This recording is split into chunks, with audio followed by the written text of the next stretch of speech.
I think the new kids now is just, they don't have nobody. At least back in the day, we had older people that come look up on and like check us out and make sure we was cool, try to keep us out of trouble. Now it's like, it's hard to find them kind of people to even go downtown to even try to look out for them. We got like Reach or Mad Dads, but even they can do so much, you feel me? Yeah. Especially when the kids are having kids and you can't touch the kids, say nothing wrong thing to the kids, or the parents just as worse as the kid. Hey, look, I want to welcome y'all back to another episode of It's Horton's 1v1s. Whole lot of stuff moving around. We had to move some furniture around for this guest, know what I mean? We got Bag Team Tay, and y'all used to seeing me like sitting side by side with the chairs, but I got to get in producer mode. This might be a different look that I go with for a lot of my interviews, but y'all ain't come here for me. Y'all came here for that guy. Yes, sir. Mr. Make him mad. Make him mad, Team Tay. Oh, man. Devilish, man. Not devilish, but you stirred the pot this week. I did. But before we jump into the pot, you know what I mean? We got to go back and just really get to know you. And, I mean, just get a little look behind the brand and who people may think you are. And I mean, we just got to introduce them to you.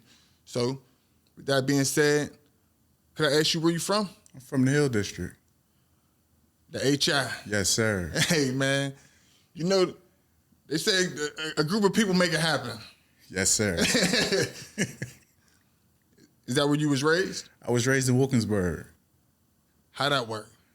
My grandma raised me. I grew up on the hill. My grandma had us, and then she passed away, so we moved, and I went to Wilkinsburg. You know, that's maybe the last 3 people I interviewed are the same story. Yeah. Yeah, like living with grandma. Mm-hmm. Like, in my situation, I moved from Braddock back to the hill to be with my grandma. So, you know what I mean? I was still raised over here, but at the same time, I got heavy ties to the hill. But growing up in Wilkinsburg, what was it like? Take us back to like one of your first memories of just like being outside, not like like off the porch outside, but you know, just chilling, man. Wilkinsburg was smooth for the most part. Released the den. We was kids. Kids was being basketball, 3-point shootout. I mean, icy ball lady, ice cream trucks. Yes, it was old school. It was kids back then. Man, what was one of your favorite games growing up? I heard you say Release the Den. Yeah. You was one of the ones? Yeah. You got a little bit of weight to you. I mean, you was fast? Back in the day, I ain't had all the sweat on me. What'd you say, man? I was out, man. Yeah. But nah, so going back to like Release the Den. That's a game where you might have 5 people on one team, 5 people on another team. Mm-hmm. Out of 10 people, like growing up now, how old are you? 30. 30? Yeah. Out of those 10 people, how many you feel like may still be here or like passed away? Not to get like too... That may still be here. 6. Out of 10? Out of 10. 3's passed away. 1 is incarcerated. Damn. Mm-hmm. You know, my niece just turned 21, and I called her like a day after her birthday because I seen her out. But, you know what I mean, I had to call her again. And I was just like, I appreciate you being around to see 21 because it made me proud to see, like, know what I mean? My niece is 21, and I'm like, we did a good job. Yeah. So, and I just told her, you know what I mean, like, I love you. You know what I mean, not to get too emotional, but... Ain't no doubt. Life is something to get emotional about, though. Yeah, it's precious. Yeah. So, with that being said, with those 4 that aren't around, do you ever feel like you could have pulled them through a different door, or do you feel like we all just went our separate ways? At the time back then, we was all on the same page. Wasn't nobody on a different wave or level or trying to do nothing different. So everybody was, it could have been, all 4 could have been all 10. Yeah. So everybody was on the same thing back then. All right. So At what age do you feel like it just switched? Like when I turned like 27. Like 27? 27. That's late. It's late, but better late than never. Yeah. No. Not like the good switch. Yeah. The bad switch. Like the bad switch when things got all bad. Yeah, like growing up, you like a 12-year-old, you're a preteen. Yeah. And then when did y'all start like just jumping off the porch? Maybe just doing like little bad stuff. Little bad stuff. Oh, we was doing that. 13, 14. Yeah, 13, 14.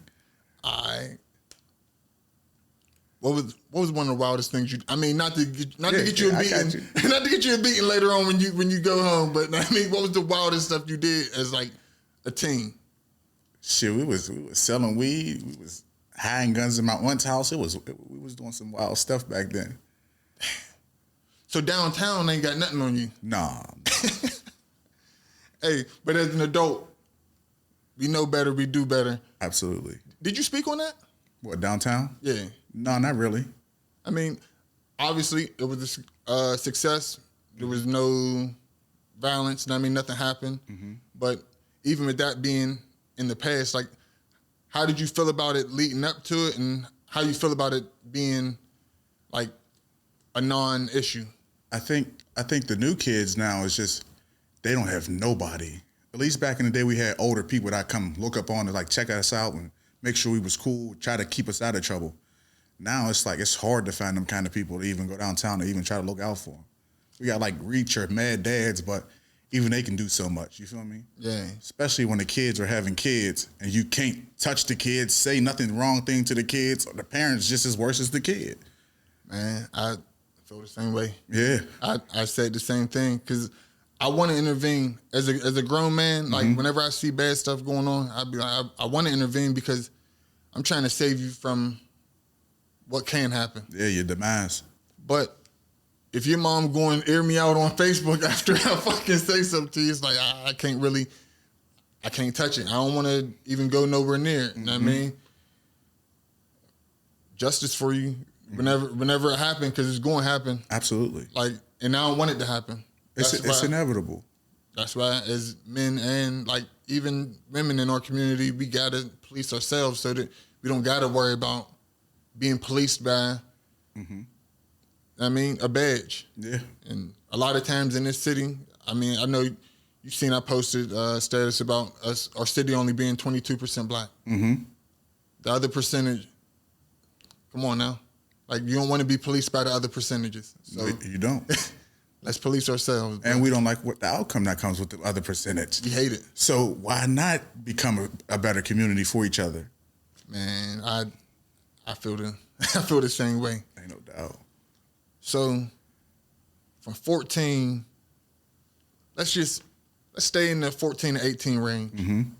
Whenever, because overnight it could switch. It could go from, we outside just being bad to, oh no, we breaking laws a little bit. Yeah. What was it like from 14 to 18? When did you?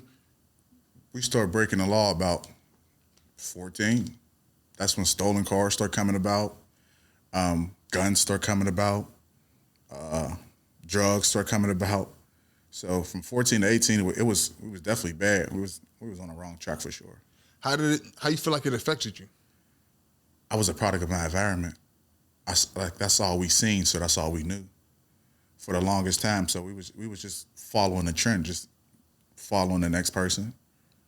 So, we always have like that conversation in our community, like what came first, the chicken or the egg? Because like some people might say that hip hop, or like I don't want to blame hip hop, but like rap music might have influenced us, or is the streets influencing rap? Like how you feel about that? I think the streets is definitely influencing rap. And then rap is just the big microphone. It's the big megaphone behind it. All right. Because the streets was here before rap. Yeah. So how do you feel like the streets, like, because right now it's like a cycle that I don't know if you could really break unless you, like, what do you break first if you want to break the cycle that comes behind like the streets and rap? Yourself. You got to break yourself down first. I like that answer. Yeah. So you feel like it's not something that we need to look at on a community level if you're not going to look at it in a mirror. Absolutely. All right, bet. So what do you feel like? All right, nah. When did you look in the mirror? When I was 27. When you was 27? Brought to you by